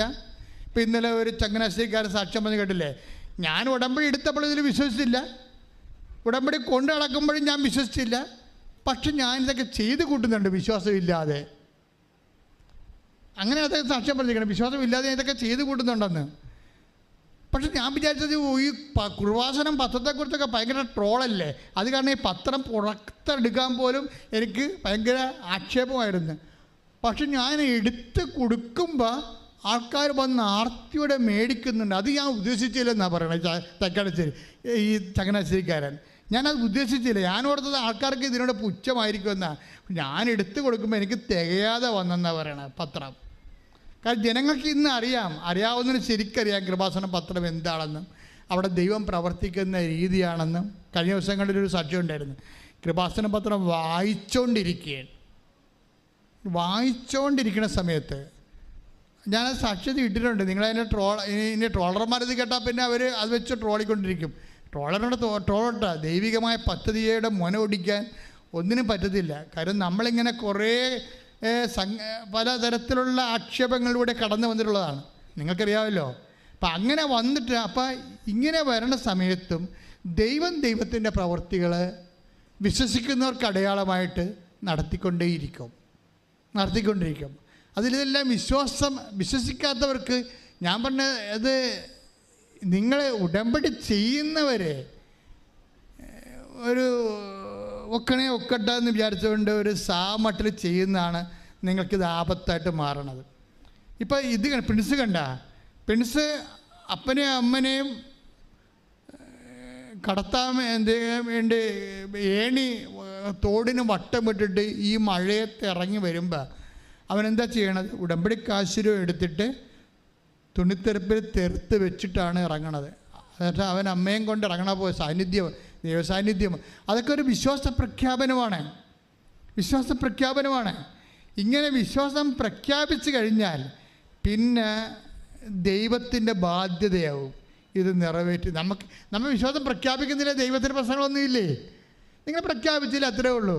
പക്ഷേ വൺസ് നിങ്ങൾ സത്യസന്ധമായിട്ട് ഉടമ്പടിയിലുള്ള ദൈവത്തോടുള്ള ബന്ധം അരക്കിട്ട് നിങ്ങൾ ഉറപ്പിച്ചു കഴിഞ്ഞാൽ ദൈവം സത്യസന്ധനായത് കാരണം ദൈവത്തിന് നിങ്ങളുടെ നിയോഗങ്ങളോടുകൂടി നിവൃത്തിയാക്കാതിരിക്കാൻ പറ്റത്തില്ല. കാര്യം ദൈവം സത്യസന്ധനാണല്ലോ, അതാണ് പ്രശ്നം. അതുകൊണ്ടാണ് ഞാൻ നിങ്ങളോട് പറയണത്, നിങ്ങൾ എടുത്ത ഉടമ്പടി വൃത്തിയായിട്ട് ചെയ്യണം. ദൈവത്തിൻ്റെ വചനത്തിൻ്റെ വെളിച്ചത്തിൽ ജീവിത വിശുദ്ധി കൂടി പാലിച്ചുകൊണ്ട് പോകണം. ജീവിത വിശുദ്ധിയും പാലിച്ച് അതുപോലെ തന്നെ ദൈവത്തിൻ്റെ വചനവും കൃത്യമായിട്ട് പാലിച്ച് ഞാൻ ഈ ഭൂമി ദൈവത്തിൻ്റെ സാക്ഷിയായിട്ട് ജീവിക്കാൻ വേണ്ടിയാണ് ഉടമ്പടി എടുത്തത് എന്ന് നിങ്ങൾ ധരിക്കണം. ഇതിനുള്ള വിഷയം എന്താണെന്ന് അറിയാമോ? അപ്പം ഉടമ്പടിയെ നമ്മൾക്ക് 2 തരത്തിൽ വീക്ഷിക്കാം. നിങ്ങൾക്ക് ഉടമ്പടി എടുത്ത നിങ്ങൾക്ക് ഉടമ്പടിയെ 2 തരത്തിൽ വീക്ഷിക്കാം. ഒന്ന് വെള്ളിയും ഒന്ന് സ്വർണവുമാണ്. വെള്ളിയായിട്ട് എങ്ങനെ വീക്ഷിക്കണം എന്ന് വെച്ച് കഴിഞ്ഞാൽ അതിൻ്റെ മൂല്യം വെള്ളിയുള്ളൂ. നിങ്ങൾക്ക് ഉടമ്പടിയിൽ നിന്ന് എന്ത് വേണം? നിങ്ങൾ ഉടമ്പടിയെ കാണുന്ന വിധം. ജോലി വേണം, IELTS ജയിക്കണം, അല്ലേ? പറമ്പ് വിൽക്കണം, വീട് വേണം. അതാ നിങ്ങൾ എന്തിനാണ് ഉടമ്പടി എടുത്തിരിക്കണമെന്ന് ചോദിച്ചു കഴിഞ്ഞാൽ ഉത്തരം ഇത്രേ ഉള്ളൂ. എന്തിനാണ് നിങ്ങൾ ഉടമ്പടി എടുത്തെന്ന് ചോദിച്ചാൽ നിങ്ങൾ എന്ത് പറയും? അത് ഒരു കുട്ടിയില്ല, ഇപ്പോൾ 16 വർഷമായിട്ട് മക്കളില്ല. അപ്പോൾ ഈ ദിവസങ്ങളിലൊക്കെ 16 വർഷമായിട്ട് മക്കളില്ല, 15 വർഷമായിട്ട് മക്കളില്ലാത്തവരൊക്കെ വന്ന് സാക്ഷ്യം കുഞ്ഞുങ്ങളെ കൊണ്ട് അത് നമ്മൾ ഞെട്ടിച്ച് കളയും. IVF IUF എല്ലാം എടുത്തതിന് ശേഷം അവർ രാശി പറഞ്ഞിട്ട് ഡോക്ടർ പറഞ്ഞു നിങ്ങളുടെ ഏജ് കഴിഞ്ഞോ, ഇനി നിങ്ങൾക്ക് ദത്തെടുക്കാനേ പറ്റത്തുള്ളൂ, ദത്തെടുക്കാനും ഏജ് കഴിഞ്ഞോ. അപ്പോൾ അവർക്ക് എന്നിട്ട് ഉടമ്പടിയിൽ ഈ 18-ാം വർഷം അവർക്ക് കുഞ്ഞുങ്ങളെ കൊടുക്കും. അതാണ് ഉടമ്പടി എന്ന് പറയണത്. അത് നമ്മളെ കണ്ടുകൊണ്ടിരിക്കുകയല്ലേ ആൾക്കാരെ. അത് നമ്മൾ എല്ലാ ദിവസവും കണ്ടിരിക്കുക, എല്ലാ വല്ലപ്പം കാണുന്നതല്ലേ, എല്ലാ ദിവസവും ജനങ്ങൾ ഉടമ്പടി അനുഭവങ്ങൾ പറഞ്ഞുകൊണ്ടിരിക്കുകയല്ലേ. അപ്പോൾ പക്ഷേ നിങ്ങൾ ചെയ്യേണ്ട കാര്യം, ഉടമ്പടിക്ക് 2 വീക്ഷണങ്ങളുണ്ട്. ഒന്ന് ഒരു സിൽവർ ലൈനിലുള്ള ഒരു നിങ്ങൾ ഉടമ്പടിയെ കാണുന്നത് എന്തിനാണ് ഉടമ്പടി എടുത്തെന്ന് ചോദിക്കുമ്പോൾ ജോലി കിട്ടാൻ, കല്യാണം കഴിക്കാൻ, അല്ലെങ്കിൽ വസ്തു വിൽക്കാൻ, വസ്തു മേടിക്കാൻ, എന്തെങ്കിലും ആയിരിക്കും നിങ്ങൾ പറയണത്. പക്ഷേ ഇനി വേറെ ഒരു ഗോൾഡൻ ലൈനുണ്ട്, ഗോൾഡൻ വെർഷനുണ്ട്. അതെന്താണ്?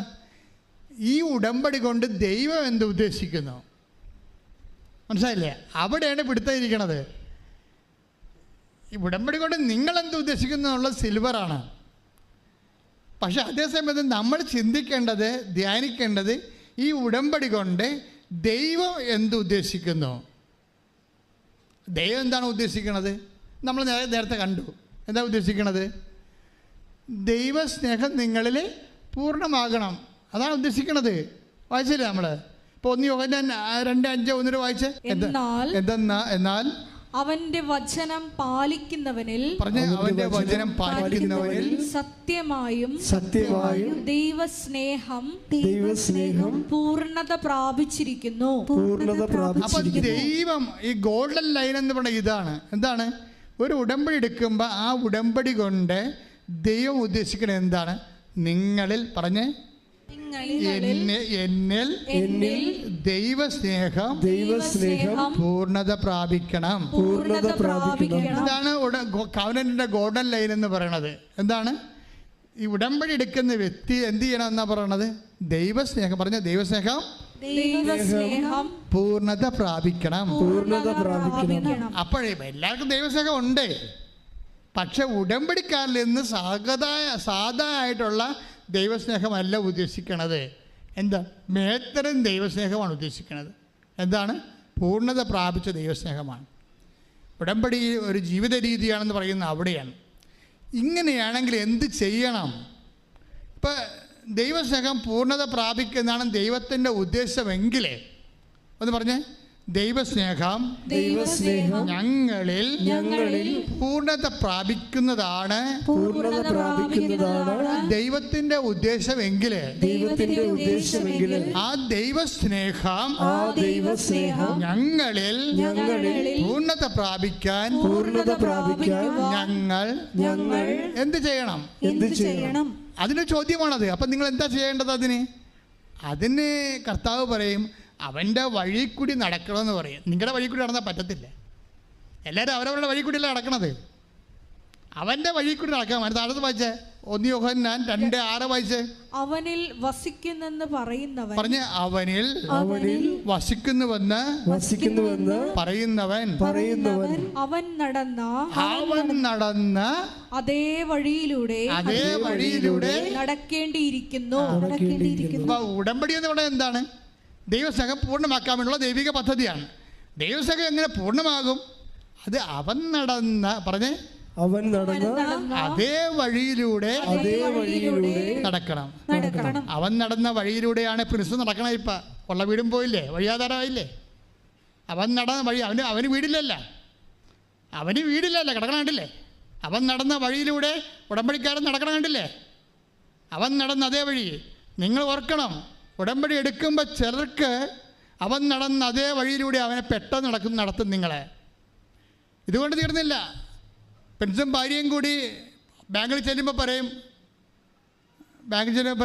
നിങ്ങൾക്ക് പുതിയ വീട് കണ്ടുപിടിച്ചവർ, പക്ഷേ കൈ കാശില്ല, ബാങ്കിൽ ലോൺ എടുക്കാമെന്ന് പറഞ്ഞ് ചെല്ലുമ്പോൾ ബാങ്കുകാരൻ പറയും നിങ്ങളുടെ പ്രദേശത്തല്ലേ 28 ഉരുൾ പൊട്ടിയത്, അവിടെ എന്തുറപ്പിന് ഞങ്ങൾ ലോൺ തന്നാൽ നിങ്ങളെങ്ങനെ റീഫണ്ട് ചെയ്യും, ആ സ്ഥലത്ത് ലോൺ തരികയെന്ന് പറയും. പിന്നെ എന്ത് ചെയ്യും? തീർന്നില്ലേ? അവൻ നടന്ന അതേ വഴി. അവൻ വഴിയാധാരം കണ്ടില്ലേ? വീടുമില്ല, കുടിയുമില്ല, ഭാര്യയും കുഞ്ഞുങ്ങളെയും കൊണ്ട് ഇറങ്ങുക. അവൻ കർത്താവ് നടന്ന അതേ വഴിയിലൂടെ നടക്കണം. വൈഫ് എന്ത് ചെയ്യും? സൗഭാഗ്യ ഇടിപെട്ടാണ്. ഇങ്ങനെ ഒന്നും കൊണ്ട് അവൾ കുലുങ്ങത്തില്ല. ഇപ്പോഴാണ് നേരത്തെ ഞാൻ പറഞ്ഞു പോയെന്നേ ഉള്ളൂ, ഇപ്പോഴാണ് ബാങ്കുകാരൻ ലോൺ നിഷേധിച്ചപ്പോഴാണ് അവൾ ഒരു തീരുമാനം എടുത്തത്. എന്താണ്? പ്രത്യക്ഷയുടെ പ്രാർത്ഥന 53 പ്രാവശ്യം ചെല്ലാവുന്നു. വിടാതെ ഇരുന്ന് 53 പ്രാവശ്യം ചെല്ലുമ്പോൾ വേറൊരു വീടിനെ അവർ കണ്ടുവച്ച വീടിനെ ആ വീട് തന്നെ വെച്ചോണ്ട് ഈടാക്കിക്കൊണ്ട് ബാങ്കുകാരൻ ലോൺ അനുവദിക്കും. ശ്രുതികട്ടെ ഹല്ലേലൂയ.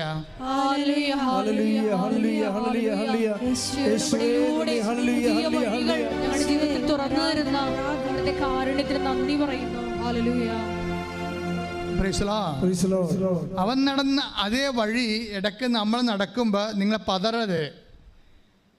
പതറരുത്. കാര്യം അവരാ ഉടമ്പടി ഉറച്ചു തന്നെയാണ് മുന്നോട്ട് പോണത്. അവർ ഉടമ്പടി ഉറച്ചു നിന്ന് പോകുമ്പോൾ ഇതിനിടക്ക് ഈ ഒരു വീട് കിട്ടിക്കഴിഞ്ഞ് എന്താണ് അമ്മയോട് പറഞ്ഞില്ലായിരുന്നോ എന്താ വേണ്ടത്? എൻ്റെ അപ്പനെയും അമ്മനെയും എന്നെയും എൻ്റെ ഭാര്യയെയും കുഞ്ഞിനെയും സംരക്ഷിക്കണം. സംരക്ഷിച്ചല്ലേ? ഉറപ്പല്ലേ? കോണി കാണിച്ചു കൊടുത്ത് സംരക്ഷിച്ച് അവിടെ നിന്ന് രക്ഷപ്പെടുത്തിക്കൊണ്ട് പോകുന്നില്ലേ? അതുറപ്പല്ലേ? രണ്ടാമതായത് ഇത് ഞങ്ങൾക്കൊരു വീട് വേണം. വീട് വേണമെങ്കിൽ ഇവിടുന്ന് ഇറങ്ങണ്ടേ? ഇത് അപകട മേഖലയാണ്. ഇവിടെ ബാങ്കിൽ നിന്ന് ലോൺ എടുത്ത് പുതിയ വീട് വെച്ചാൽ ഇന്നല്ലെങ്കിൽ നാളെ പിന്നെ ഉരുൾ പൊട്ടും. അതുകൊണ്ട് അമ്മയ്ക്ക് ഇവനെ ഇവിടുന്ന് കൊണ്ടുപോകണം. അതിനാണ് ഈ പ്രശ്നം ഉണ്ടാക്കിയിരിക്കണം മുഴുവൻ. അങ്ങനെ അപ്പനെയും അമ്മനെയും കുഞ്ഞിനെയും എല്ലാം ഇവിടുന്ന് പറിച്ചുകൊണ്ട് വേറെ സ്ഥലത്ത് കൊണ്ടുപോയി ഉടമ്പടി പ്രകാരം അവരെ റീഇൻസ്റ്റേറ്റ് ചെയ്യും. കൈയടിച്ച് ശ്രദ്ധിക്കട്ടെ. ഹല്ലേലൂയ. ഹല്ലേലൂയ. ഹല്ലേലൂയ. ഹല്ലേലൂയ. യേശുവേ നന്ദി. ഹല്ലേലൂയ. ഹല്ലേലൂയ. ഹല്ലേലൂയ. ആരാധന. ആരാധന. ക്രൂശിതനേ ഉദ്ധിതനേ മർത്യനെ കാത്തിടണേ. ക്രൂശിതനേ ഉദ്ധിതനേ മർത്യനെ കാത്തിടണേ. പരിശുദ്ധ പരമ ദിവ്യകാരുണ്യത്തിന് നേരവും ആരാധനയും സ്തുതിയും പുകഴ്ചയും ഉണ്ടായിരിക്കട്ടെ. അതായത് ഇനി ഇത് നമ്മൾ ഈ ദൈവത്തിൻ്റെ വഴികളിലൂടെ നടക്കുമ്പോൾ ദൈവസ്നേഹം നമ്മളിൽ പൂർണ്ണമാകുമ്പോൾ നമ്മൾ ദൈവത്തെ അറിയുകയാണ് ചെയ്യണത്. ഉടമ്പടി ചെയ്ത് കഴിയുമ്പോൾ ദൈവം ചെയ്യണ എന്താണ്? ദൈവത്തെ ഇത്രയും നാൾ നമ്മൾ അറിഞ്ഞതൊരു അറിവല്ല, ഉടമ്പടി പ്രകാരമായ ദൈവത്തിൻ്റെ പൂർണ്ണതയുടെ അറിവിലേക്ക് നമ്മളെ കൊണ്ടുവരികയും. അതുകൊണ്ടാണ് യോഹന്നാൻ 1 യോഹന്നാൻ 1 വായിച്ചേ. 1 യോഹന്നാൻ 2:5-6 1 വായിച്ചേ. എന്നാൽ അവന്റെ വചനം പാലിക്കുന്നവനിൽ സത്യമായും ദൈവസ്നേഹം പൂർണ്ണത പ്രാപിച്ചിരിക്കുന്നു. നാം അവനിൽ വസിക്കുന്നെന്ന് ഇതിൽ നിന്ന് നാം അറിയുന്നു.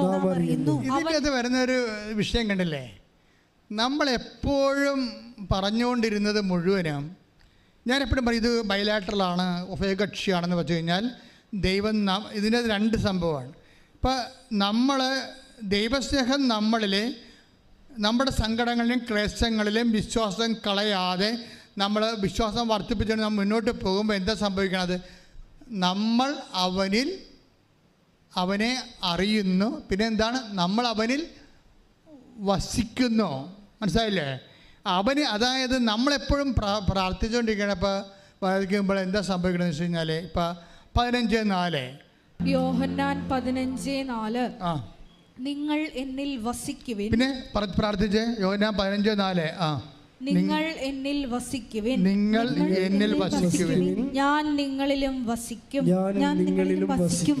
പിടിയാ ഈ ഞാൻ നിങ്ങളിൽ വസിക്കണം എന്ന് പറഞ്ഞാൽ 2ാമത്തെ ക്ലോസാണ്, ആദ്യത്തെ ക്ലോസ് അല്ല. ഞാൻ നിങ്ങളെ വസിക്കുക എന്ന് പറഞ്ഞാൽ എന്താണ്? 2ാമത്തെ ഓപ്ഷനാണത്, അത് ആദ്യത്തേതല്ല. ആദ്യത്തെ എന്താ? നമ്മൾ ചെയ്യേണ്ട കാര്യം ചെയ്യാതെ ദൈവം വസിക്കുന്നൊരു കാര്യമില്ല. ആദ്യത്തെ എന്താണ്? ഈശോ എന്താ പറഞ്ഞു? ഞാൻ നിങ്ങളിൽ വസിക്കും, പിന്നെ നിങ്ങൾ എന്നിലും വസിക്കുമെങ്കിൽ. അതായത് എന്താ പ്രോബ്ലം ചെയ്യണത്?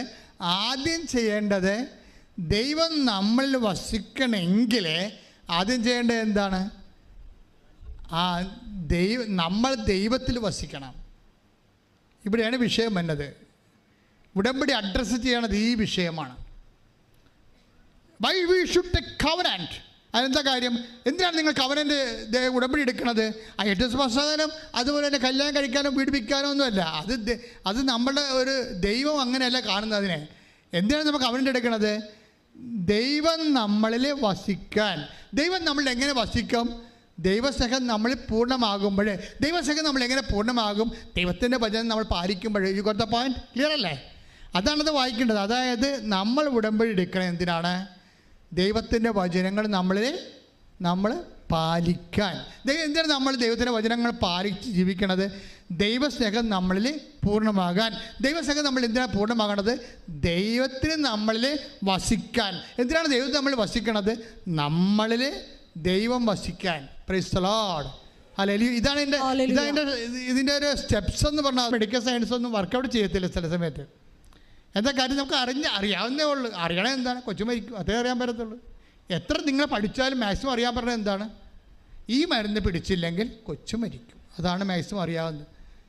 അതുകൊണ്ട് പൗലോസ് പറയണത് അറിയാമെന്ന് പറയുന്നവനൊരു ചുക്കും അറിയാൻ പറ്റുന്നു. അറിയാമെന്ന് വിചാരിക്കുന്നവൻ.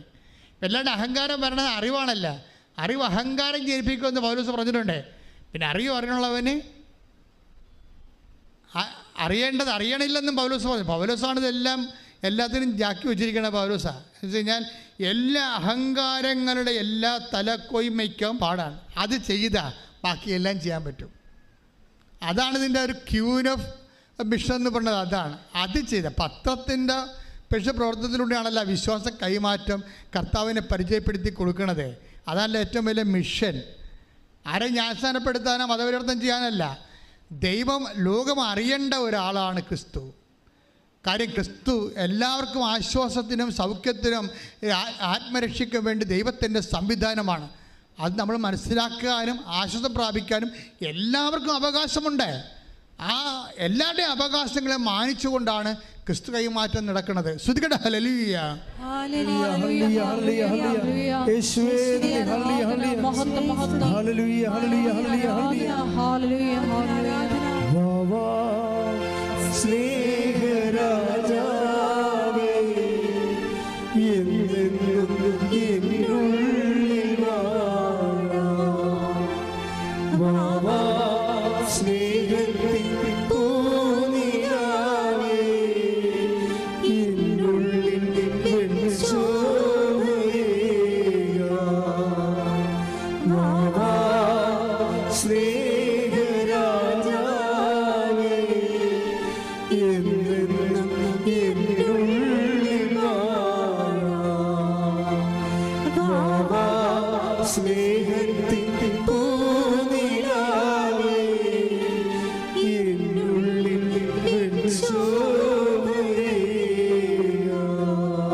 ഈ പ്രസൻസ് എന്ന് പറയുന്ന ഉടമ്പടിയിലെ ഏറ്റവും വലിയ സംഭവം പ്രസൻസ് അല്ലേ?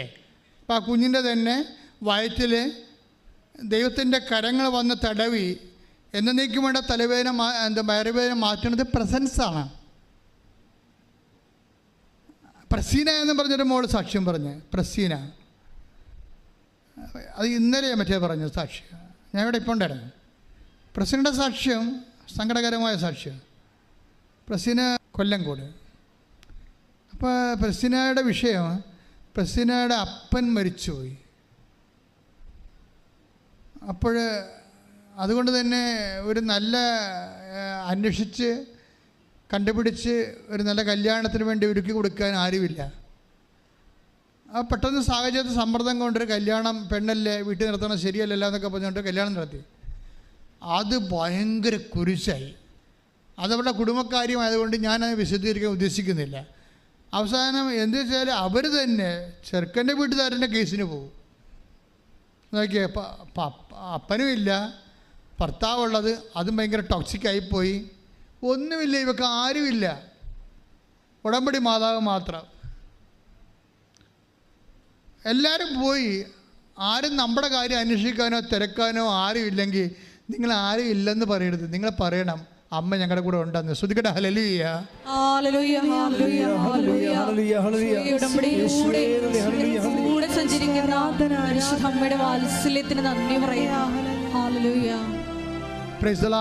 അപ്പൊ പ്രസീന ഒറ്റക്ക് ദൈവത്തിൻ്റെ കൂടെ ഒറ്റക്കാണ്. സിംഗിൾ വിത്ത് ഗോഡ് എന്ന് പറയത്തില്ലേ, അതുപോലുള്ള ജീവിതാനുഭവങ്ങളാണ്. സിംഗിൾ വിത്ത് ഗോഡ്, എനിക്ക് ദൈവം മാത്രമേ ഉള്ളൂ. അപ്പം ദൈവം മാത്രമേ ഉള്ളെന്ന് പറഞ്ഞുകൊണ്ട് ദൈവത്തിൻ്റെ ജോലി അവൾ വെടിപ്പാട് ചെയ്യുന്നുണ്ട്.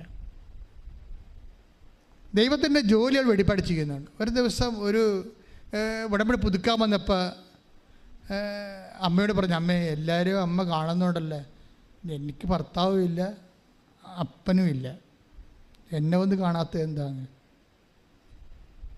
അതൊരു ഒന്നൊന്നര ചോദ്യമാണേ. അത് നിങ്ങൾക്ക് അങ്ങനെ ആയാൽ മാത്രമേ മനസ്സിലാകത്തുള്ളൂ. എനിക്ക് ഭർത്താവുമില്ല അപ്പനുമില്ല, എല്ലാവരും നീ കാണുന്നുണ്ട്, എന്നെ എന്താ ഒന്ന് കാണാത്ത? ഉടമ്പടി എഴുതി എനിക്ക് നിന്നെ കാണണമെന്ന്. ഉടമ്പടിയിൽ പുതുക്കുമ്പോൾ എഴുതണമാണ് എനിക്ക് നിന്നെ കാണണം. എന്നിട്ട് ഉടമ്പടി ഇട്ടിട്ട് അമ്മയുടെ കാര്യവും പറഞ്ഞ് സങ്കടം പറഞ്ഞിട്ട് പോകുവാൾ പോയി. വടക്കാഞ്ചേരി ഒരു ആശുപത്രിയിൽ രോഗികളെ, ഒരു പാലിയേറ്റീവ് കെയറിൽ കിടപ്പ് രോഗികളെ ശുശ്രൂഷിക്കാൻ വേണ്ടി പോകും. ഉടമ്പടി വിധി പ്രകാരം രോഗി പരിചരണം ഉണ്ടല്ലോ, കിടപ്പ് രോഗികളെ ശുശ്രൂഷിക്കാൻ വേണ്ടി ബസ്സിന് പോവുകയാണ്. ബസ്സിന് ഭയങ്കര തിരക്കാണ്. അപ്പോൾ ഒരു ചേടത്തി അപ്പോൾ ബസ്സിനായി ഇവിടെ ഇരിക്കുകയാണ്. അവർക്ക് സീറ്റ് കിട്ടി അതിൻ്റെ അകത്ത്. അപ്പോൾ ഇവിടെ പ്രായം ചെയ്യുന്ന ഒരു വലിയമ്മ വന്നു, ഒരു കിറ്റൊക്കെ പിടിച്ചോണ്ട്. അപ്പോൾ ഉടനെ പ്രസ്സിനെ എഴുന്നേറ്റ് ഞാൻ പറഞ്ഞാൽ അമ്മ ഇവിടെ ഇരിക്കാൻ പറഞ്ഞു. അവിടെ ഇരുന്ന് ബസ്സിങ്ങനെ മുന്നോട്ട് പോകുമ്പോൾ പ്രസ്സിനോട് പരിശുദ്ധാത്മ പറഞ്ഞു, നീ ഇരുത്തിയ ആളെ ഒന്ന് നോക്കിക്കുക എന്ന് പറഞ്ഞു. ഉടനെ ഇരുത്തിയ ആളെ ഇവിടെ തിരിഞ്ഞു നോക്കിയപ്പോൾ കൃപാസനം മാതാവ്. Hallelujah, hallelujah. ഒരു വല്ലാത്ത സാക്ഷ്യമാണത്. സിൽവർ ഗ്രേയിലിരിക്കുന്നതാണ്. എന്താ എഴുതിയിട്ടും പോയത്? അപ്പനുമില്ല, എനിക്ക് ഭർത്താവുമില്ല, എല്ലാവർക്കും നീ കാണുന്നുണ്ട്, എനിക്കൊന്ന് കാണണം. പിന്നെ 3 പ്രാവശ്യം കണ്ട്, ഒന്നല്ല 3 പ്രാവശ്യം. അപ്പം നമുക്ക് ആരുമില്ലെന്ന് നിങ്ങൾ ആരും പറയരുത്. എനിക്കെൻ്റെ അമ്മയുണ്ട്, അമ്മ ചൂണ്ടിക്കാണിച്ചു തരുന്ന ഈശോ ഉണ്ടെന്ന് പറയണം എന്ന് പറഞ്ഞുകൊണ്ട് സ്തുതിക്കട്ടെ. ഹല്ലേലൂയ, ഹല്ലേലൂയ, ഹല്ലേലൂയ, ഹല്ലേലൂയ. ഞങ്ങളുടെ ജീവിത തകർച്ചകളിൽ ഞങ്ങളുടെ കരം പിടിച്ച് ഞങ്ങളെ ചേർക്കുന്ന അവിടുത്തെ സ്നേഹത്തിന് നന്ദി പറയുന്നു. Hallelujah, hallelujah.